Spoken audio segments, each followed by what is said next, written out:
AEB Noticias Radio. Información, opiniones y datos que la ciudadanía debe conocer.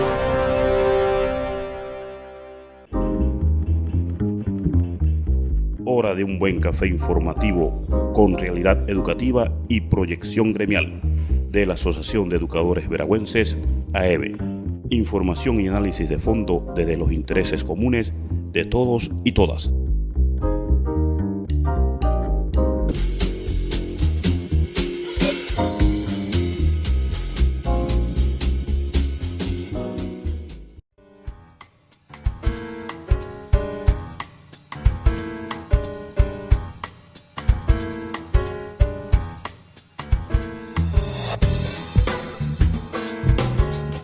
Bienvenidos y bienvenidas sean todos y todas a la agenda semanal de información.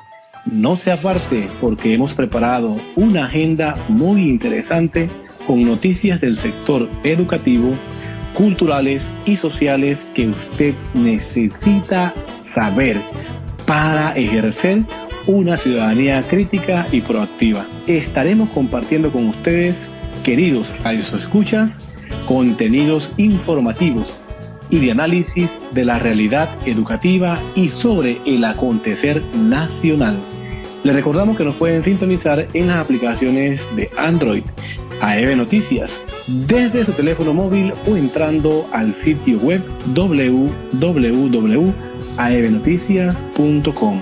Iniciamos pues con la programación de hoy, noticias y análisis de fondo desde los intereses comunes de todos y todas. Educación laica y gratuita es el principio, luego criticar las bases del sistema educativo, adaptar los contenidos al contexto y territorio y no se quede solo en un papel puesto en el escritorio. Ser incluyente de la cosmovisión y el lenguaje porque la labor docente va más allá de dar clases, involucrar a la comunidad entera y el proceso de aprendizaje no es exclusivo de la escuela. Usos y costumbres, tradiciones, medio ambiente, dejar la competencia y apoyar la comunidad. Eso vuelve a las personas responsables de su gente. Si esto no incluye su reforma, entonces ¿qué quiere cambiar? Educación al servicio del poder o educación para el pueblo que la viene a defender. Si no hay consenso no se puede pretender que sea justo lo que desde arriba quieren imponer. Ámbito educativo.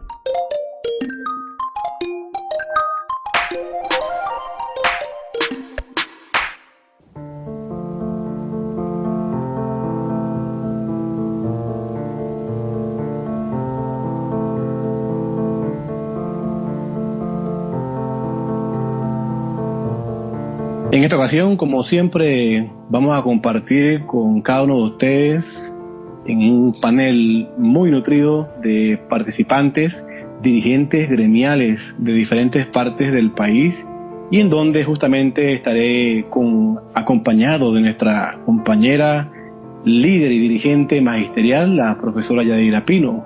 En los análisis de hoy les habla su amigo y servidor, profesor Juan José de la Lastra, y estaremos compartiendo justamente todo lo relacionado a educación, a aspectos sociales, políticos y todo lo que usted necesita saber que ha ocurrido durante toda la semana que estamos en este momento desarrollando. Justamente en el ámbito educativo, en el segmento 1, vamos a tener, aparte de informaciones, también denuncias. En este primer punto muy importante queremos compartir con ustedes justamente informaciones de carácter educativo que quizás muchos de ustedes como educadores, padres de familia, inclusive estudiantes que nos han dicho que nos sintonizan, que esperan la publicación de nuestro programa radial cada semana, un entorno educativo bastante preocupante, entre críticas, preocupaciones. Tenemos un marco general de debilidades de un sistema que hoy por hoy debería estar más consolidado que nunca. Sin embargo, hemos denunciado públicamente hace muchos años y continúa la denuncia de la falta de políticas públicas. Justamente ahora en donde se da una pandemia se evidencia mucho más. Para ello vamos a contar entonces con la compañera Yadira Pino, con la cual haremos un análisis del marco general del sistema educativo en medio de una pandemia en donde se da justamente una conferencia de prensa esperada por miles de ciudadanos en este país y en donde no hubo más que respuesta, lo que quedaron fueron muchas dudas, incertidumbres y preocupaciones. ¿Y qué decir de los posibles negociados que se pueden estar viendo a la vuelta de la esquina, justamente en medio de esta pandemia en donde se amplía la brecha de desigualdad entre el sector público oficial y el sector particular oficial? Compañera Yaira, para que entremos entonces en materia, justamente para el programa de esta semana. Profesor Juan José de la Lastra, gracias por la oportunidad. Un saludo a todos los oyentes, a las y los oyentes de este su programa. Efectivamente, hablar del sistema educativo panameño es muy amplio, pero es importante que podamos señalar algunos aspectos que nos permitan ver alguna de esas debilidades, como bien se ha planteado, porque es evidente que hay una serie de debilidades y estas debilidades son las que crean esas desigualdades. El sistema educativo panameño pudiéramos establecerlo o denominarlo como un apartheid. ¿Por qué un apartheid? Porque definitivamente no hay el tratamiento adecuado, como bien también lo señaló usted, desde políticas públicas. Las políticas públicas son el qué hacer y cómo hacerlo.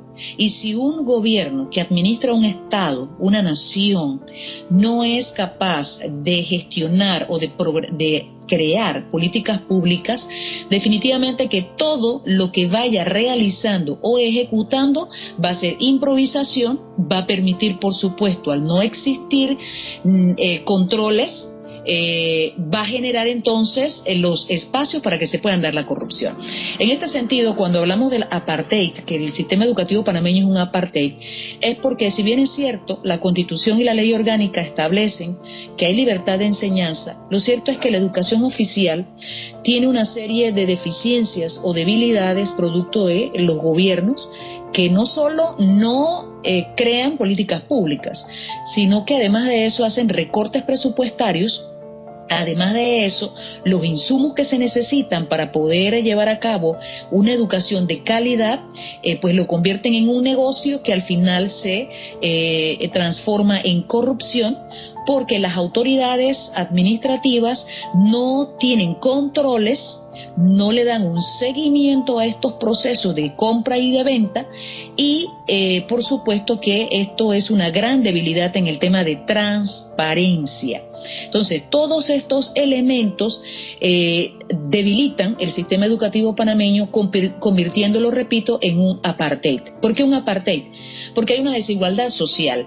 No se aprende de igual manera o en las mismas condiciones en las 15 o 16 regiones educativas que existen en el país. Y hay, por supuesto, las regiones comarcales, las regiones que están mucho más distantes, que están marginadas y a las cuales pues le llega en menor cantidad cualquier tipo de, inversión que se pueda hacer. Creo que es importante, a manera de docencia, este es un programa que sabemos que la población, aparte de escuchar nuestro análisis, también escucha nuestra docencia, y quisiéramos hacer un paréntesis breve para dar el significado de lo que es apartheid. Usted lo ha dicho muy bien. Justamente recordamos a Nelson Mandela, quien luchó por más de 50 años justamente en contra de ese tipo de sistema político y social que se desarrolló en aquel momento en la República de Sudáfrica y en otros estados sudafricanos, en donde se basaba en la segregación o separación de la población por motivos raciales, étnicos, inclusive hasta económicos, y en el trato discriminatorio hacia la población negra. Usted ha señalado este concepto ahora en el entorno donde se está dando evidentemente una educación elitista para pocos y una no educación para muchos. No interesa la educación de los demás, sino de los que tienen mucho más dinero. Solamente era para darle esa connotación a manera de docencia para la población. Sí, es correcto. El apartheid es esto, es apartar, es aislar, es discriminar, es distanciar. Y por supuesto lo que ha venido ocurriendo con el tiempo, las poblaciones que están ubicadas en lugares más distantes o en áreas que esto no les llega, las condiciones o los niveles de vida no son los mejores o no tienen los servicios públicos, definitivamente que allí hay un apartheid, hay un aislamiento de el Estado en ese deber de brindarle las condiciones. Entonces en educación efectivamente ocurre lo mismo. Hay ciertos Correcto. componentes con los cuales hay que cumplir. Las condiciones de educabilidad no están en las mismas condiciones las escuelas de las comarcas o las escuelas de áreas campesinas o las escuelas de áreas rurales con las escuelas ubicadas en los centros, en las urbes. Igual, en las áreas céntricas o urbanas también hay centros educativos que no reúnen las condiciones que deberían reunir. ¿Y esto por qué ocurre? Porque por supuesto el presupuesto que se destina a educación no es el correspondiente con las necesidades. Entonces, se tiene a los centros educativos allí distantes de la inversión que debe hacer el Estado, que es un 6% del Producto Interno Bruto. Pero analizando los últimos 5 años, esta inversión solo ha sido del 3.3%, es decir, ha estado A en duras casi... penas. Correcto, eso porque se hace una presión y ese promedio, o sea, ese 3.3% sería entre 1.200 a 1.700 millones de dólares. En los últimos 5 años ha estado allí, en ese promedio de millones de dólares destinados a invertir en educación. Justamente porque hay que hablar de este tema, hay que analizar en medio de la pandemia y los datos que usted ha dado, justamente una conferencia de prensa que yo creo que la población entera, el país entero estaba esperando el día ese a las 11 de la mañana para ver esa conferencia de prensa y ver mayormente la población de lo que es el sistema educativo público oficial en espera de las respuestas correspondientes. ¿Cómo usted, cuál es su análisis de fondo de la conferencia de prensa de la ministra?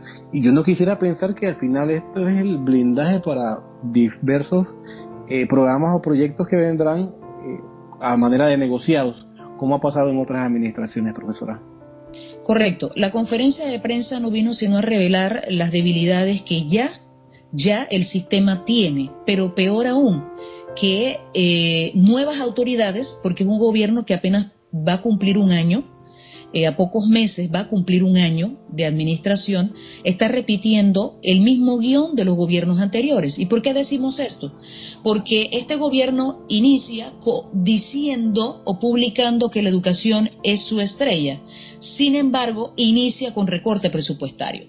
Entonces, la conferencia de prensa que se realiza el 20 de abril reflejó más debilidad aún. Es decir, si ya es notorio que la educación oficial no tiene ni el presupuesto adecuado, no tiene las condiciones de educabilidad y hay toda una serie de negación de derechos, aparte de eso, o sea, que refleja una desigualdad social, hay una brecha todavía en estos momentos de la pandemia con el COVID-19 reflejada en el tema de la brecha digital. Es decir, ya hay una brecha social por las desigualdades que ya existen, una educación oficial que no se le invierte ni se determinan políticas públicas, pero además de eso, una educación particular subsidiada por el Estado que debe ser supervisada y no lo es, que debe ser fiscalizada el uso de los fondos del Estado que se le subsidian a esta educación y tampoco se está haciendo. Entonces, la conferencia de prensa se da por una presión de la comunidad educativa en el área particular,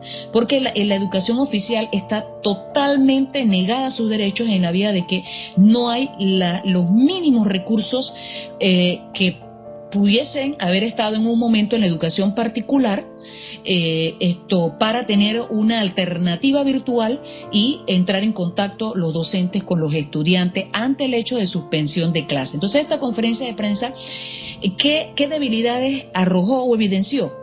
La brecha digital, que no es solamente entre el sector oficial y particular, sino que dentro del mismo sector particular, cantidades de escuelas, 120 escuelas que tuvieron que cerrar porque no pudieron seguir manteniendo su administración, 250 escuelas que no estaban cumpliendo entre comillas, con algunos parámetros. ¿Por qué decimos entre comillas? Porque el Ministerio de Educación, esa es otra debilidad que se refleja, es que no tiene estándares. El Ministerio de Educación no tiene ningún tipo de normativa que rija el tema de el uso de la tecnología o la modalidad virtual como un complemento de la educación, ni en el sector oficial ni en el sector particular.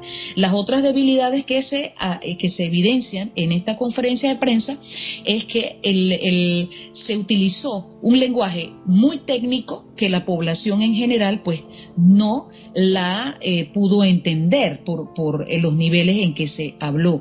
Se deja claro también la desprotección hacia los padres y madres de familia, porque el tema del cobro de las mensualidades o los porcentajes a descontarles porque en estos momentos no tienen empleo o no tienen un ingreso también quedó, sin resolver. Y fuera de eso, como el Ministerio de Educación no tiene estándares, tampoco el Ministerio de Educación pudo definir la alternativa virtual que cada escuela debe tiene la oportunidad de utilizar. Lo dejó igualmente que al inicio, que cada una lo haga desde sus posibilidades.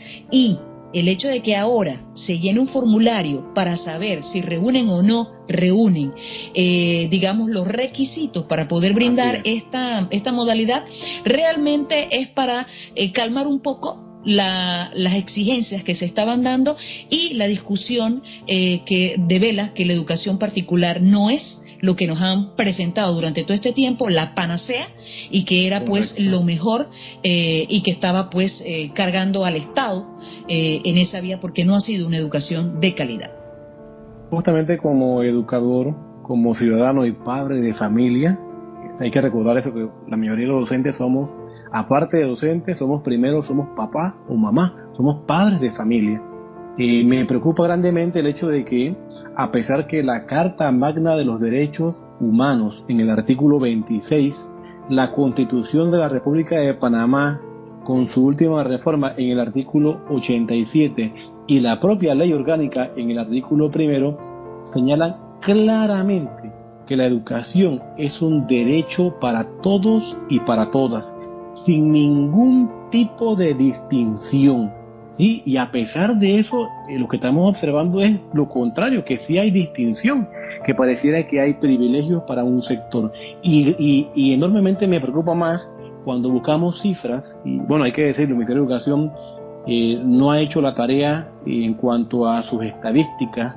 Encontramos en la página de Meduca la última cifra que pudiésemos tomarla como oficial en cantidad de estudiantes. Me tengo que remitir entonces a la cifra pasada, 2019, en donde aproximadamente desde prekinder o preescolar hasta educación media en el sector público particular hay aproximadamente 160.915 estudiantes, mientras que en el sector público oficial hay aproximadamente unos 744.250, lo cual totaliza una cantidad de estudiantes aproximada de unos 905.165 estudiantes, por lo cual justamente el sector público particular corresponde a un aproximado del 17.8%. Entonces sería entonces significativo compartir con todos ustedes, amables oyentes, el hecho de que aparentemente un 17% de la población estudiantil debe tener privilegios por encima de un 82% de estudiantes del sector público oficial. Esto nos preocupa grandemente porque la ministra señala en esta conferencia, más que el camino o la ruta que como responsable de la cartera educativa tendría que señalarnos, nos deja entonces son más dudas, inquietudes, inclusive a la hora de hacer llamados para los docentes. Lo primero que pensamos los docentes es lo que ha pasado históricamente en los antiguos gobiernos.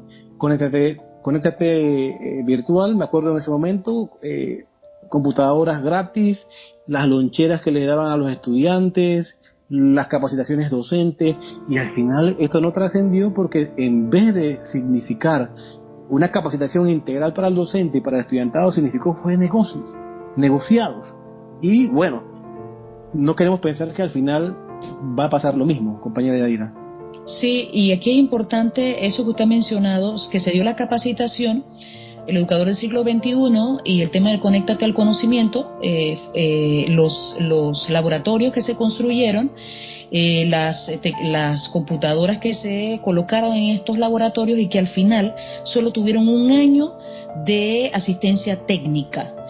Fuera de ahí, entonces ya las escuelas tenían que, asumir el costo de esta asistencia técnica. Entonces, ¿qué ocurre? Que tener una asistencia técnica de 20, 25 computadoras, pues es algo costoso.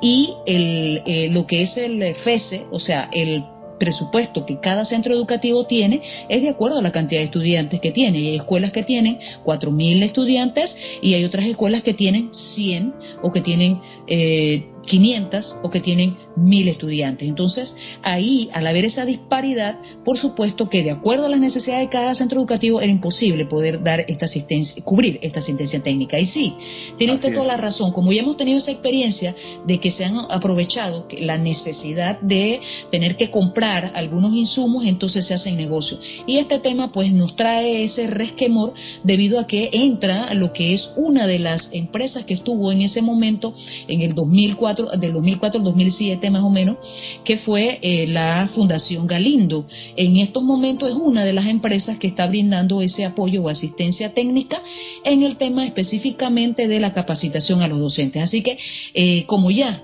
ha habido pues se ha sufrido de este tipo de abusos por parte de las autoridades, por eso es que hay este resquemor o esta duda de lo que realmente hay detrás de este tipo de asistencia o apoyo técnico. Correcto. Por Futuro España y lo demás.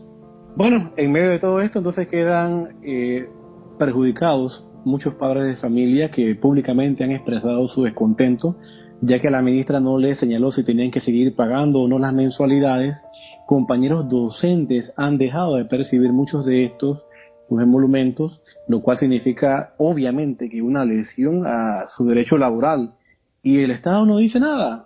Se abrogan o se ciñen a un decreto inventado de manera improvisada en medio de esta pandemia, en donde se le otorga la posibilidad a las empresas, porque recordemos que las escuelas particulares son empresas que en este país lamentablemente venden un derecho, un servicio, y que al final hoy día la incertidumbre queda en el aire.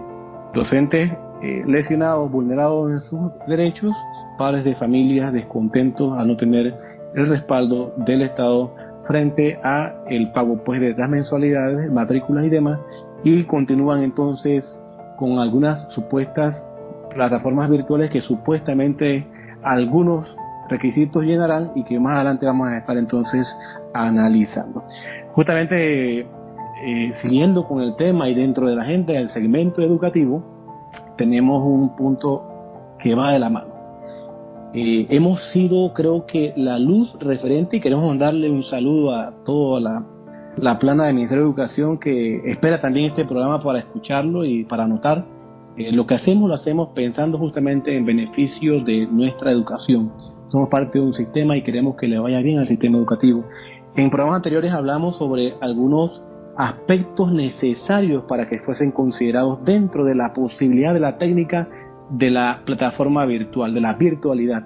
¿Sí? Hablamos del tema sobre lo que era la sincronía, la posibilidad de interacción entre docentes, estudiantes y estudiantes entre ellos mismos, ¿sí? De manera simultánea. Sin embargo, hoy día lo que vemos es que justamente el MEDUCA ahora ha tratado de establecer algunos parámetros y obviamente en ningún marco legal señalado. Sin embargo, vamos a seguirle dando algunos elementos. Para ello tenemos entonces en este momento a nuestra compañera también de batallas, guerrera, luchadora, la profesora Yajaira Vázquez, para que también nos hable un poco entonces de lo que son estándares, protocolos y tecnopedagogía. Muy buenos días a todos, gracias por la invitación. Es un placer estar nuevamente con ustedes, siempre buscando que la educación en nuestro país sea garantizada para la eficiencia del aprendizaje de los estudiantes, que es el fin de la educación. En programas pasados pues hablamos de ciertas características y entre eso mencionábamos estándares, y ahora con la conferencia vimos que estipularon unos 5 estándares básicos, pienso yo, y le comentaba yo anteriormente a la profesora Pino, que definitivamente esto no se lo esperaba nadie, pero que sí debemos trabajar, o el gobierno de turno debe trabajar, y los que vengan, en lo que siempre nosotros hemos hablado, que son políticas de estados y no gubernamentales por el negocio que se hace en el momento. Lastimosamente, siempre considero que los estudiantes y nosotros los profesores, los docentes, maestros, somos el conejillo de laboratorio, la rata de laboratorio, porque hasta menosprecian al final el trabajo que hacemos, y ahí, en vez de tener una viabilidad de conversación, parece a veces que fuéramos enemigos cuando se dan las sugerencias, ¿verdad? Pienso yo que en el programa pasado sobre los estándares hablábamos desde lo más básico, que es el servicio de la electricidad, hasta llegar pues a tener una plataforma amigable que cumpla con los requisitos, sobre todo de que el chico pueda y las chicas puedan, los estudiantes, accesar a ella de una forma amigable, y que los padres de familia no tengan este estrés sobre el uso de la misma. Si no teníamos en el sistema educativo nada que ver con las plataformas virtuales de enseñanza, por supuesto que tenían plataformas sobre todo de tipo informativo y quizás de algún intercambio de documentos, más no de aquella que necesitamos ahora para que se garantice el aprendizaje de los chicos. Para ver esto, yo pienso que más que 5 hay que mediano y largo plazo, en verdad, y para el sector público, ¿por qué no tener una plataforma virtual que, además de ser amigable, cuente con la arquitectura o la parte esta técnica que se adquiere, con la calidad que nos ofrezca, para que los estudiantes puedan, a través de estas herramientas que la misma plataforma ofrece, desarrolle las competencias en los estudiantes con esas actividades asincrónicas o como tareas que se dejan a través de la plataforma? Igual aquí tenemos y necesitamos herramientas que nos permitan presentar los contenidos y las actividades de evaluación de todo lo que el chico va aprendiendo. Es muy importante saber que estas plataformas virtuales tienen un derecho de autor o derechos digitales, y que el intercambio de documentos, la interoperabilidad que se dé dentro de la plataforma sea de calidad, para no perder estos datos, para poder almacenar lo que es lo que se conoce como los repositorios dentro de las plataformas. Estos serían algunos de los estándares que pienso yo que también hay que analizar, porque plataformas hay muchas, es como los calzados, puedes encontrar muchos calzados, pero no todos te van a ajustar a lo que deseas y a donde tú trabajas. También hablábamos de los protocolos, que no vi que los mencionaran. Dar seguimiento es precisamente un protocolo, seguir reglas. En estos protocolos tenemos que especificar cuál va a ser el rol del administrador, y el administrador es el colegio, que va a estar pendiente de cuál es el rol del docente, para que las actividades que se den sean didácticamente efectivas para ese estudiante. Igual, como si estuviéramos en el aula, no cometer errores de que el aprendizaje vaya por otro camino, sea traumático para el estudiante, sino que el docente ya pasa a ser parte de lo que llamamos los tecnopedagogos.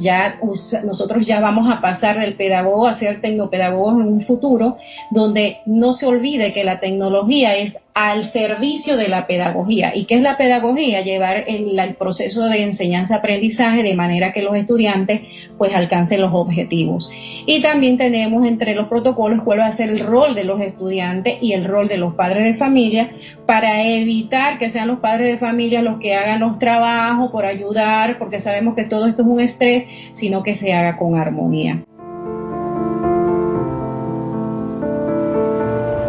Esperemos pues que las autoridades hayan tomado nota justamente de lo que aquí se ha presentado, recordando pues que justamente esto es para que el sistema, en este caso esta técnica informática virtual, tenga una mejor amigabilidad, sea amigable para el estudiantado y por supuesto también para el docente. Así que le agradecemos a la compañera Yajaira Vázquez. Estaremos prontamente con otro tema con ella, dándole seguimiento justamente a estas actividades que al paso la ministra ha sacado pues como futuras actividades dentro del sistema educativo nacional.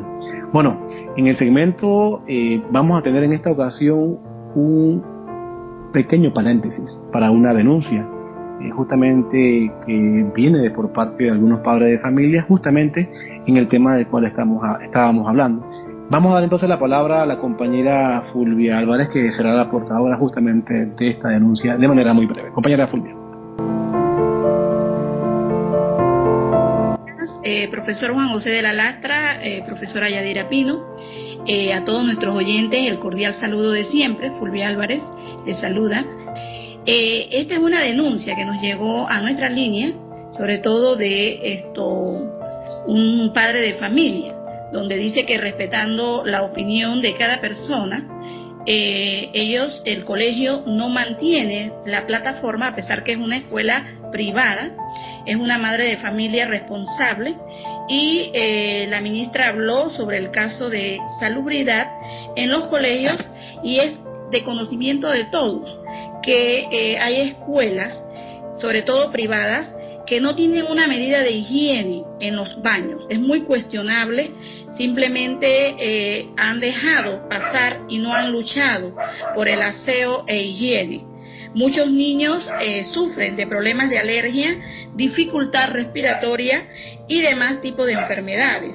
Eso nos preocupa grandemente. También la madre de familia y el padre, que también escribió esta línea, afirma que no se está proporcionando ni jabón ni gel alcoholado. Somos los padres de familia que asumimos estos gastos. Se habla del regreso a clases en agosto sin vacunas, y también afirmó pues que no va a exponer a su hijo y a su hija a regresar nuevamente a una escuela. Ellos están hablando específicamente de una escuela en Veraguas privada, y que ellos también pagaron y que no se han beneficiado. Pagaron matrícula y pagaron un costo de libros de más de 300 balboas y no se han beneficiado. Esta es la queja y la denuncia que tiene y la inquietud de estos padres de familia. Sí, definitivamente que Profesor, en medio de toda esta situación, profesora, justamente le iba a preguntar a la provincia, por lo menos por respeto pues a las instituciones particulares, es un problema realmente a falta de la luz o la guía correspondiente que debe otorgar el Ministerio de Educación, se dan entonces este tipo de situaciones. Compañera Yadira, ¿se quiere ampliar ahí? Sí, bueno, en el próximo programa pudiésemos tratar este tema con mayor profundidad, pero es precisamente lo referente a sanitización, es decir, que esta preocupación de los padres y madres de este colegio pues, en Veraguas están, sí es correcto, está muy atinada, es una preocupación no solamente de ellos, sino también nuestra como docentes, porque hay una exposición. Cuando hay algún tipo de situaciones en el ambiente o algún tipo de, digamos, elementos físicos o químicos o ambientales que ponen en riesgo la vida de los que estén dentro de un espacio, esto requiere un plan de gestión de riesgo, esto requiere un programa también de salud laboral y ocupacional, y requiere, por supuesto, un plan de emergencia en el tema sanitario. Entonces, todo eso lleva aplicación de normas internacionales, lleva aplicación de una serie de protocolos, es decir, de una serie de, digamos, parámetros, de lineamientos que hay que cumplir por normativa, y que eso es lo único que podría, digamos, lograr la prevención de cualquier tipo de contagio o cualquier tipo de contaminación, hablando en términos generales. Ahora, hablando del COVID, por supuesto que ya las medidas de prevención están establecidas, y por supuesto que esto conlleva a que el Ministerio de Educación ya debería tener un mínimo plan para atender el tema sanitario en las escuelas que deben estar habilitadas para ese regreso, si ya se está hablando de un levantamiento de cuarentena, y entonces en ese sentido es un elemento muy importante, pero lo podemos desarrollar en el próximo programa, porque sí es importante que todas y todos, madres, padres de familia, docentes, estudiantes, todos manejemos este tema de salud y seguridad. Creo que es importante lo que usted ha señalado, justamente hacia allá vamos. Se ha hablado por ahí de inclusive la metodología de retorno desde el día D. Sin embargo, en materia educativa no se ha hecho ningún tipo de disposición frente a esto.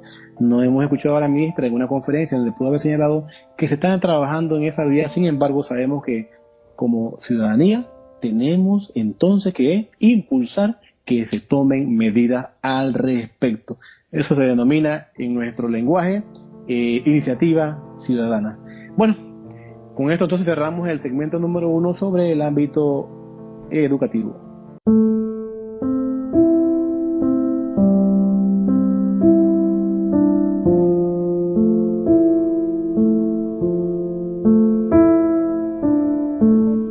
Continuamos entonces con la agenda para el día de hoy, tratando de aprovechar el tiempo lo más preciado posible, y quisiéramos compartir nuevamente un escrito que nos ha hecho mucho eco, mucha gente ha señalado y han pedido que lo leamos nuevamente, y lo vamos a compartir con ustedes en el ámbito gremial.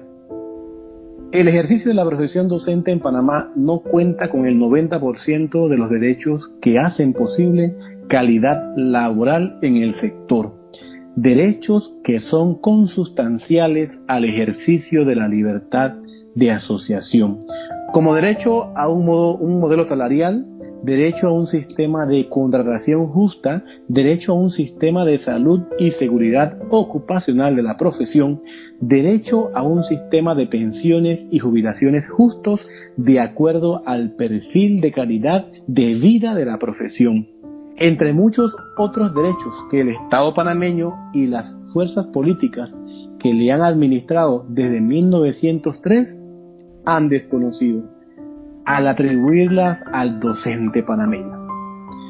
Justamente por el contrario, la crisis que ellos mismos han provocado en la educación siempre intentan atribuirla al docente panameño, cuando el docente es solo la fuerza laboral del sector y no tiene que ver con gestionar institucionalmente la educación pública. Queremos compartir esto en el inicio del ámbito gremial, un mensaje alto y claro para toda la ciudadanía. Ese es el escenario en el que el docente panameño vive día a día.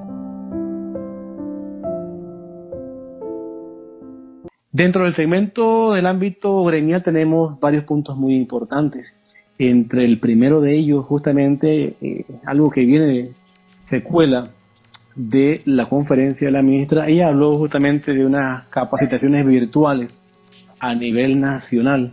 Hemos hablado, y lo ha señalado la compañera Yadira, que tenemos temor y dudas frente a cómo se está llevando a cabo este tipo de contratación. Sin embargo, para ello vamos hoy a contar con la participación de la profesora Elia Rosales, para que nos diga pues su experiencia, si hubo alguna limitación y las expectativas. ¿Cómo encontró usted el escenario virtual dentro del proceso de inscripción en las capacitaciones virtuales del Meduca, que dicho sea de paso, ahora van a reemplazar entonces, posiblemente, aunque no lo han señalado de esta forma, de manera oficial, las capacitaciones que se dan comúnmente una vez culminado el periodo lectivo regular? Compañera Elia, adelante. Hola, muy buenos días, profesor José de la Lastra, profesora Yadira, compañeros todos. Bueno, yo me inscribí el domingo 12 de abril, a eso de las 8 de la noche por allí, para se fue el domingo 12, para el 15, miércoles 15, me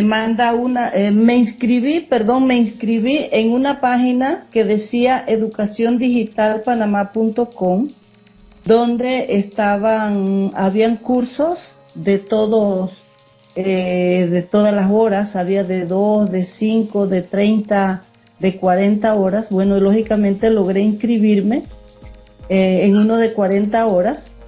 Fue fácil la inscripción, muy accesible la inscripción. Pero ya después, para el 15 de abril, me manda por parte de esta página, me manda a otra página, me dice que los cursos de ellos no son avalados por Meduca. Entonces ellos me estaban remitiendo a otra página para que yo me inscribiera nuevamente allá y entonces sí pudiera tener cursos avalados por Meduca. Actualmente la página educaciondigitalpanamá.com tiene que los cursos están agotados. Entonces, entré a la página educapanamá.edu.pa, que es de la Dirección Nacional de Formación y Perfeccionamiento Profesional. Allí sí se reflejan 18 cursos, pero le digo, profesor, si usted intenta en este momento acceder a uno de ellos, ya no tiene la opción de inscripción. Estos cursos, tengo entendido que ya unos iniciaron este lunes, otros empiezan mañana jueves, y el que yo me inscribí empieza el lunes 27. Así que en este momento estoy en espera, ansiosa para ver qué hay, qué nuevas oportunidades hay, qué nuevas experiencias hay en esta nueva formación. Depende de lo que ellos me digan allá. Sí, justamente vamos a estarle dando seguimiento a esta modalidad ahora que nos vamos a convertir en pedagogos virtuales, como lo planteaba la compañera Yajaira, tecnopedagogos. Sabemos que faltan muchos docentes que no han expresado que no han podido inscribirse porque no hay cupos. Y bueno, sabemos que el Ministerio de Educación tendrá entonces que hacerle frente a esta situación, otra situación problemática que se suma a esa cadena de problemas que mantiene el sistema educativo gracias a las carencias que hay en una administración de un sistema público nacional. Gracias, compañera Elia, por el mensaje que usted ha compartido con nosotros. Y bueno, el mensaje para la Educa entonces, que deben habilitar más ofertas con mayores capacidades para la población docente que está, como siempre, ávida de incrementar sus conocimientos para llevárselos a nuestros estudiantes. También en esta... Diga, compañera. Sí, solo para agregar aquí, es que son 9 organismos no gubernamentales que están dando este supuesto soporte a la capacitación docente vía virtual o en la modalidad virtual. Y esto es aquí pues donde tiene que estar una de las alertas, porque son demasiados, son 9. Entonces, y el hecho de que definitivamente hay una imagen de que el docente se está capacitando, pero más allá de esa capacitación, que es una responsabilidad del Ministerio de Educación, está el hecho de que en estos momentos hay una gran cantidad de docentes, podríamos hablar de quizás un 50% de docentes que están realizando estudios personales, es decir, que están llevando a cabo estudios a nivel de posgrados, a nivel de maestrías, a nivel de doctorados, a nivel de licenciaturas. Entonces hay ese interés demostrado por parte del docente, él y la docente panameño, de formarse, de siempre estar pues al tanto del conocimiento. ¿Cómo no, compañeras? Gracias por ampliar la información. Y bueno, estaremos dándole seguimiento entonces justamente a esta nueva modalidad presentada por el gobierno y el Ministerio de Educación. También en el segmento gremial queremos compartir también una denuncia. Justamente la compañera Fulvia trae la voz de algunos compañeros docentes. Compañera Fulvia, adelante. Así es, buenos días a todos los oyentes de este prestigioso programa. Tenemos aquí una carta que nos envió una docente donde nos dice: Santiago, 20 de abril, programa radial Café Informativo. El tenor de la nota dice lo siguiente: todos los docentes con experiencias en seminarios virtuales sabemos que el procedimiento posterior a lo expuesto es que se envíe el correo electrónico personal de cada docente, las instrucciones o un link con la dirección de plataforma que utilizamos para desarrollar los contenidos. Sin embargo, hoy amanecimos sin ninguna información en los correos. Pasó todo el día en el cual el nivel de estrés aumentó en muchos docentes, los cuales siempre guardan el valor de la responsabilidad y la disposición de aprender para poner en práctica. En pocas palabras, jamás se dio inicio a ningún seminario, por lo menos en lo que nos inscribimos, y nos basamos en lo que no se dio el inicio porque jamás recibimos el correo electrónico o un mensaje a nuestros celulares informándonos absolutamente nada. La docente recalca que quiere expresar que los compañeros y yo nos encontramos sumamente decepcionados del sistema una vez más, ya que confiamos en que los procesos improvisados habían acabado y que el docente sería tratado con respeto en esta jornada. Nos incomoda de manera estar divagando en posibles soluciones para los seminarios cuando Meduca es el ente organizador en el que debe dar los lineamientos o instrucciones claras para iniciar dicha jornada virtual. Escuchamos a la ministra en su conferencia de prensa comunicando que la capacitación del 21 1000 docentes habían iniciado hoy, y nuestra pregunta es ¿dónde, cómo y cuándo? Porque ningún docente ha recibido instrucción alguna. Exigimos al Ministerio de Educación, específicamente a la ministra de Educación, un poco más de respeto para los docentes que en los últimos días hemos sido víctimas de señalamientos muy duros sin justificación alguna, ya que el docente panameño deja la vida en sus áreas de trabajo por la educación de este país. Aquí firma atentamente profesora Paola Villedas Ellis, profesora de Biología, cédula 9-706-10-61. Esa es la denuncia. ¿Cómo no? Gracias compañera por compartir, y a la compañera que justamente ha enviado esta nota para conocimiento de toda la membresía nacional docente. Sí, efectivamente, también tenemos, y más adelante lo vamos a ver, un espacio, un número de teléfono. Vamos a actualizarlo con otros números más para que usted tenga la posibilidad de extender sus inquietudes, sus preguntas y también sus denuncias. Bueno, continuando con la agenda del ámbito gremial, justamente tenemos la participación de la profesora Yadira Pino. En medio pues de esta pandemia aún continúan justamente algunas denuncias y quejas de compañeros que no han recibido sus pagos, a pesar que fueron seleccionados en el concurso 2019 para el 2020. Y justamente para hablar de las condiciones de docentes contratados, vamos nuevamente con la compañera Yadira Pino. Sí, en este sentido, el profesor y compañeros que están participando del programa y quienes nos escuchan en estos momentos, es importante señalar el tema de las condiciones laborales, porque dentro de las condiciones laborales está el tema salarial. Y hay una gran preocupación porque hay docentes que desde el inicio del año pues no han recibido sus cheques. Ellos cobran por cheque, no lo han podido recibir.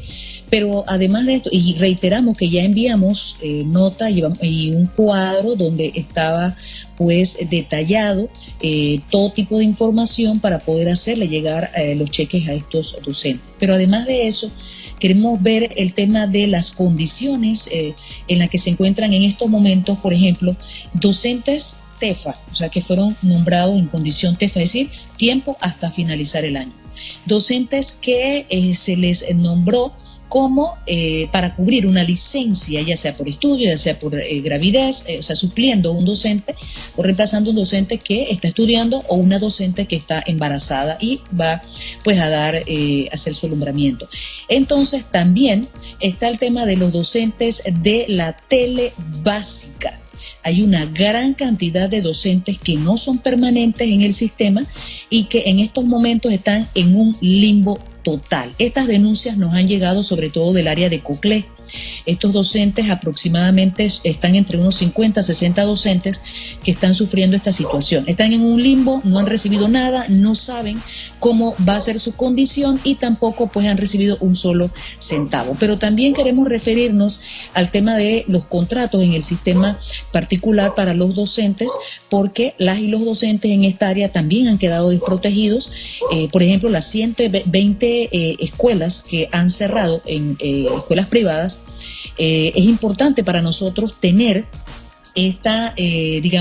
un contacto con estos docentes. Ya hemos estado pues promocionando o dando a conocer públicamente ese espacio a través del sistema de defensoría laboral para que ellos se contacten y de esa manera hacerle una asistencia, porque ya hay pues docentes de esas 120 escuelas que están afectados y están en estos momentos quizás en una total indefensión o en un ámbito quizás no definido los docentes de las 250 escuelas que están en espera de si van a continuar o no con este tema de la asistencia virtual a la educación en ese sentido a través pues, de la conferencia de prensa que se realizó. Entonces nos preocupa esto porque realmente son personas que dependen exclusivamente de este ingreso, y las y los docentes que laboran en las escuelas privadas, la mayoría, quizás pudiéramos referirnos a entre un 60-70%, sus salarios no son consecuentes con las exigencias que le hacen pues los dueños de estas empresas, de estas escuelas, o los administrativos. Entonces hay una serie de violaciones a las condiciones laborales de estos docentes, de estas docentes también, y nos interesa, pues es importante para nosotros que ellos sepan, ellas y ellos sepan que cuentan con un espacio para no solamente hacer las denuncias, sino también para darle una asistencia y que no se sientan desprotegidos. Es lo que queríamos presentar por el tema de los contratos. Y fíjense que en este sentido hay una situación que se agrava. Ya había un decreto 81 que le permitía a las empresas el suspenderle los contratos hasta abril, eso era hasta el 20 de abril.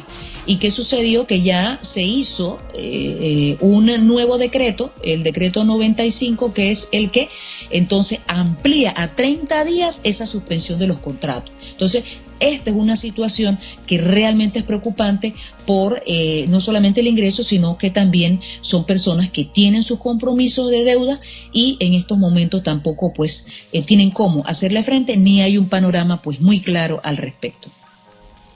Así es, compañera Yadira, un panorama bastante opaco frente a esta situación que se ha vivido y que no ha merecido un compromiso real por parte de las autoridades. Bien, en el segmento gremial tenemos como el último punto un informe muy importante, porque el docente también ha continuado justamente con ese gesto de solidaridad que lo caracteriza, moviéndose a nivel nacional y de su salario, continuando aportando con una comunidad que día a día sigue reconociendo la gran labor que hace el docente en este país. Para ello tenemos a la compañera Heidi Rudas para que nos informe cómo ha estado el desarrollo en esta semana de lo que ha sido la brigada docente a nivel nacional. Compañera Heidi.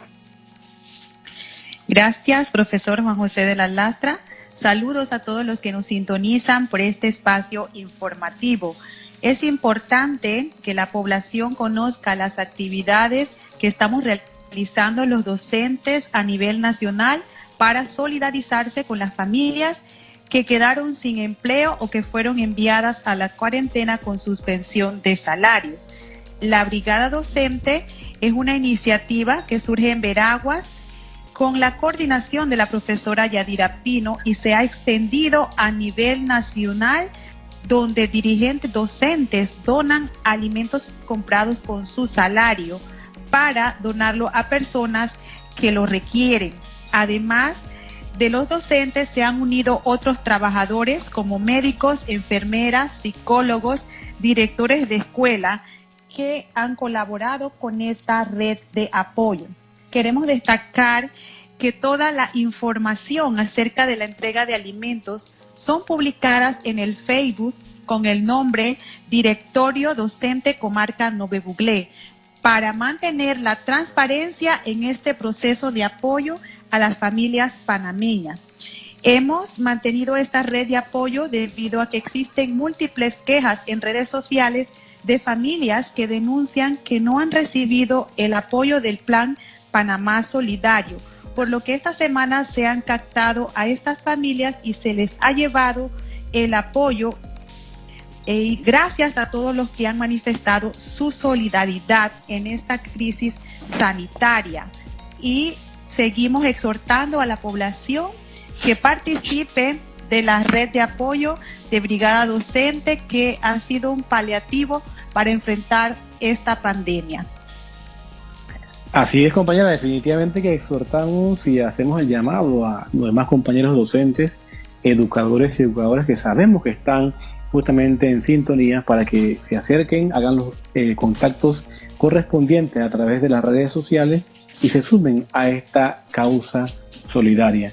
Hoy los docentes continuamos aportando. Lo hacemos en las aulas de clases, lo hacemos también dentro de las comunidades. Gracias, compañera Heidi Rudas, por el informe de la Brigada Docente Nacional.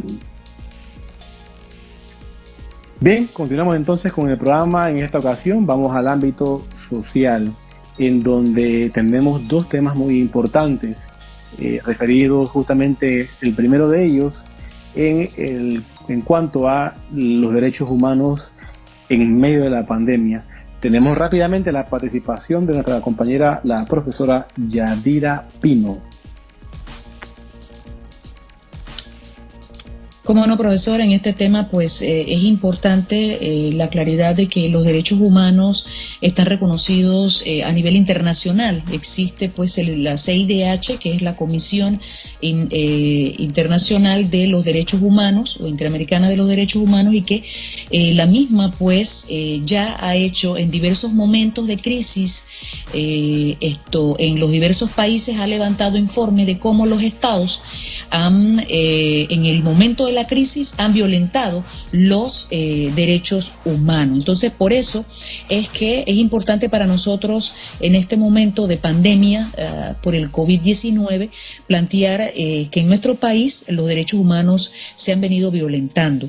¿Por qué lo decimos? Y no solamente en estos momentos, sino que ha quedado bastante evidenciado, sino que, por ejemplo, hace un tiempo atrás, durante lo que fueron las reformas constitucionales, hubo violación a los derechos humanos. La forma en que la autoridad policial intervino, la forma en que se le hicieron expedientes o no se le hicieron expedientes a la mayoría de los jóvenes, porque más que todo eran jóvenes los que eran tomados, pues retenidos o detenidos por la Policía Nacional. En esa misma vía estamos viendo el mismo escenario en el tiempo de esta pandemia del COVID-19.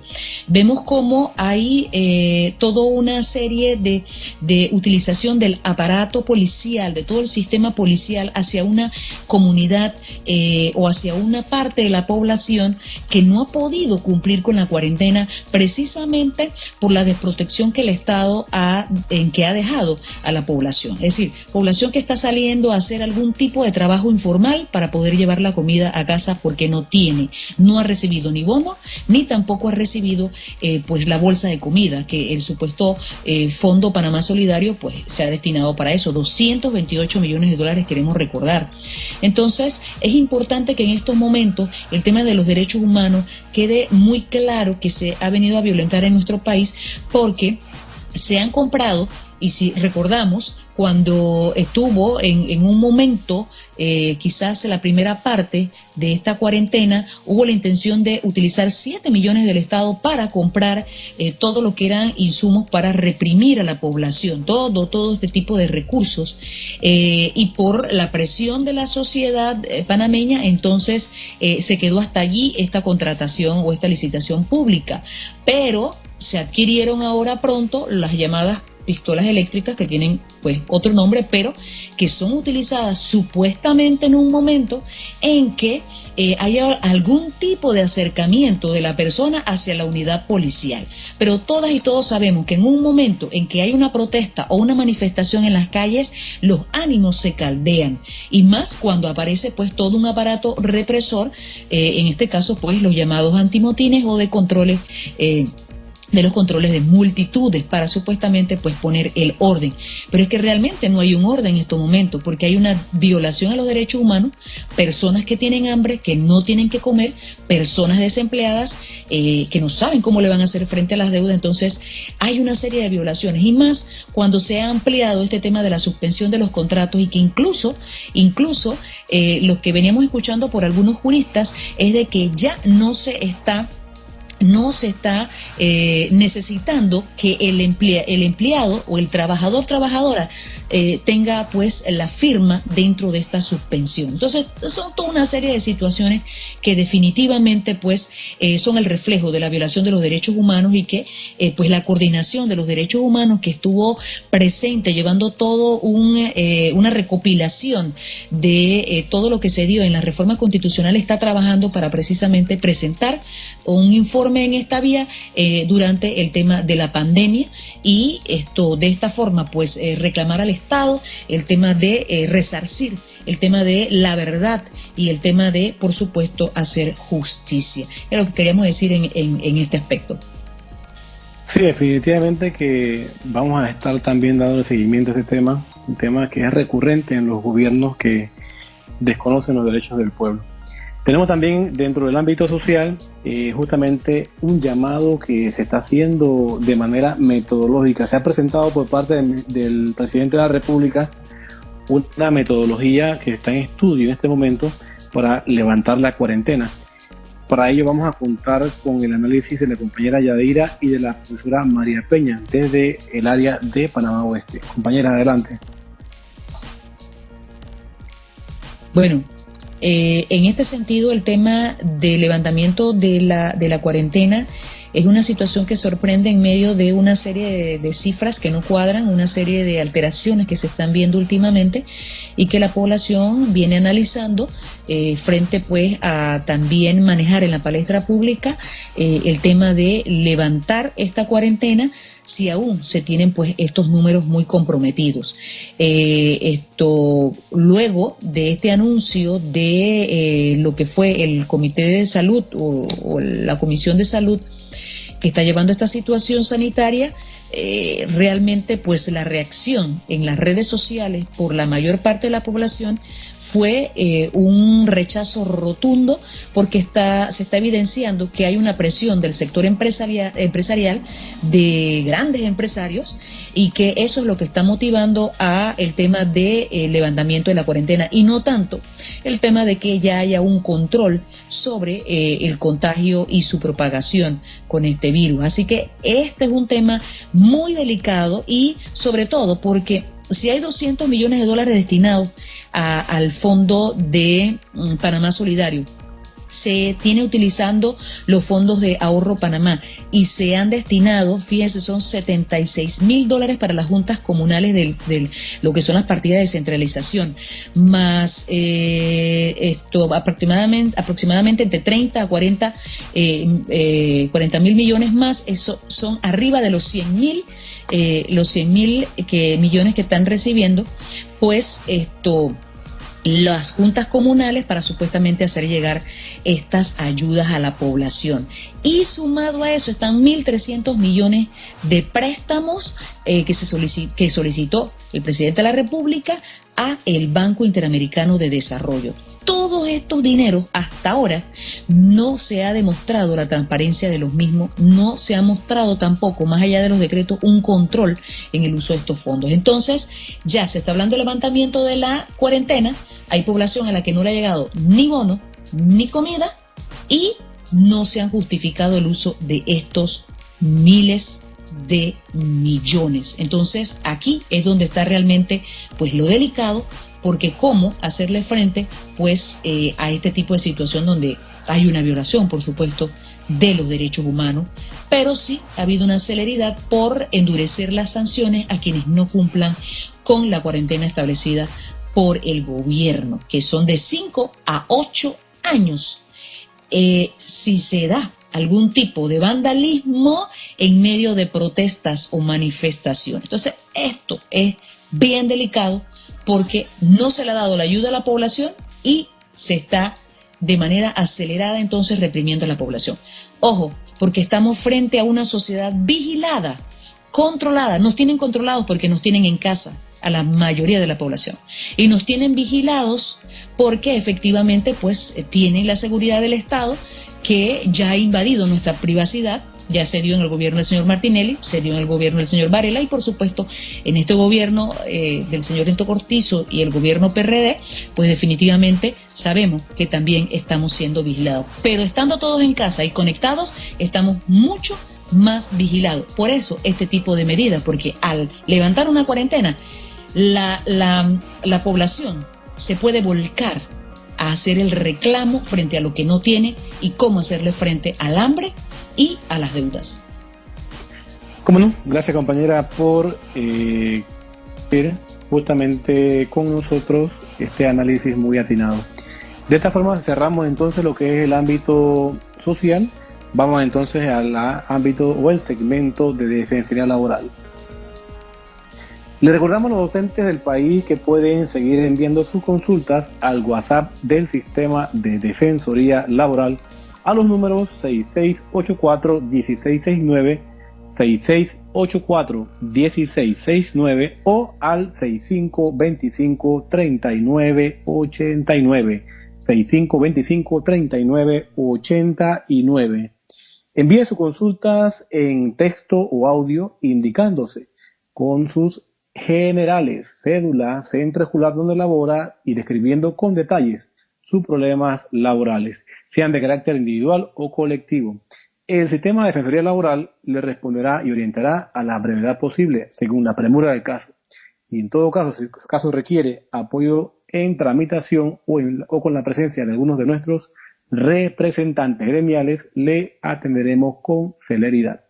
El Sistema de Defensoría Laboral atiende a diario a decenas de casos de problemas laborales de docentes a lo largo y ancho del país, dándole acompañamiento y orientación al docente. Recordemos que, compañeros, que el derecho que no se defiende son derechos que se pierden.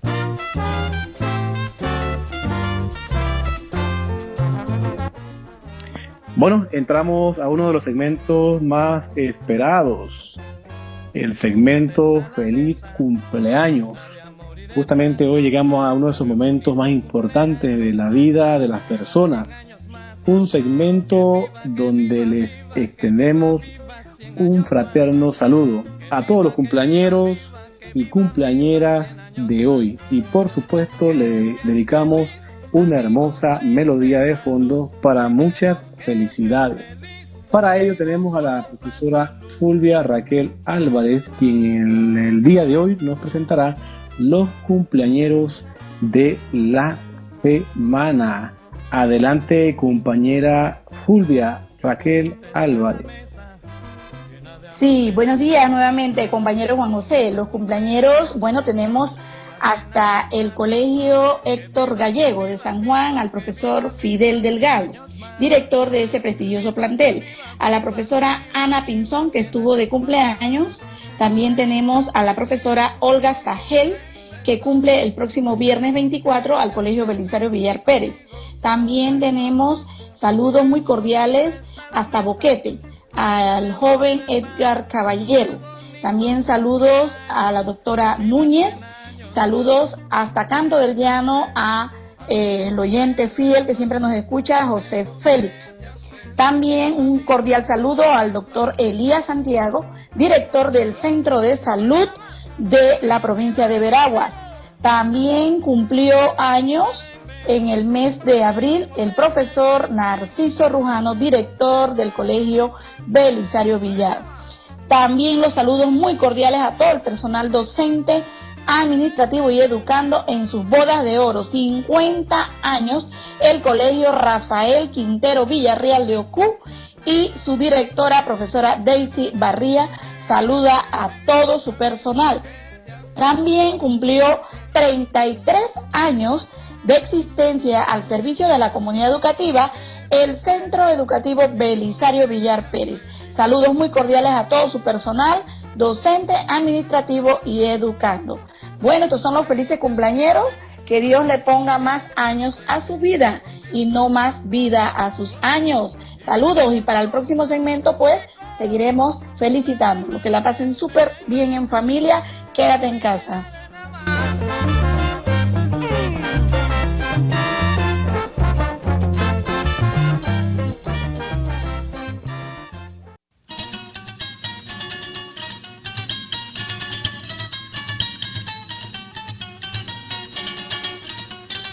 De esta forma nos despedimos con las consignas de la digna lucha de los docentes panameños por una educación pública de calidad.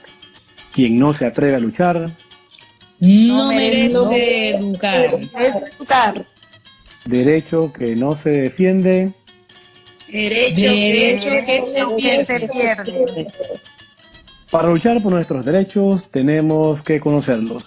Hasta la próxima semana.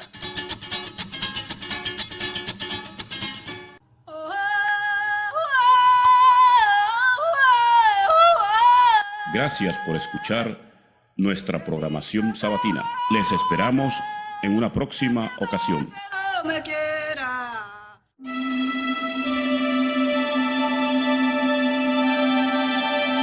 AEB Noticias Radio. Información, educación, culturas. Sigue la programación de AEB Noticias. Descarga nuestro app. Suma tu proyecto de audio o podcast a la programación de AEB Noticias Radio.